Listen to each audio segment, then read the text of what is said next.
Gazalken Chaqchuq Harun yangilik qilishdan hech qachon to'xtamaydi. Ya'ni yangiliklarimizdan biri mana choy asartiklarimiz. Men sizlarga hozir bularni birma-bir foydalarini aytib o'taman.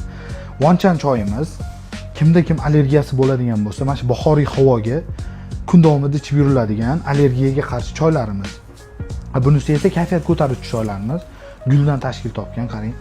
Bu qadini qarang, zo'rligini.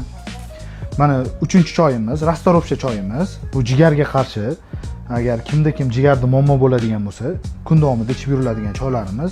Ularni sirop varianti ham bor. Harnub siropi, bilasizlar. Birinchi reklamamizda reklama qilib o'tganmiz buni haqida. 4-choyimiz bu ayollarga juda foydali kollagen choylarimiz. Yoshartiradi, terini tortadi.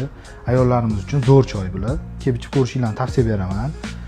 Va 5-choyimiz kayfiyat ko'taruvchi va 6-choyimiz jasmin choyi. Bu ham kayfiyat ko'taruvchi zo'r choylarimizdan biri. Hidlari ham juda o'tkir, maza qilib ichasiz damlab ichganda. Va nizobudka choylarimiz, kimda kim alkogolni tashlashga qiynalayotgan bo'lsa, bu kun davomida ichib yuriladigan choylarimiz alkogolni vashi esingizdan chiqaraverasiz, okey? Va so'nggi choylarimiz, karkadey choylarimiz. Buni sharbat qilib ichsangiz ham bo'ladi, olsangiz choy qilib ichsangiz ham bo'ladi. Qachongacha qora choy, ko'k choy qilib yurasiz, okan? Gazalken Chaqchuq Harunga obuna bo'ling, yangilik qilishdan hech qachon to'xtamaymiz.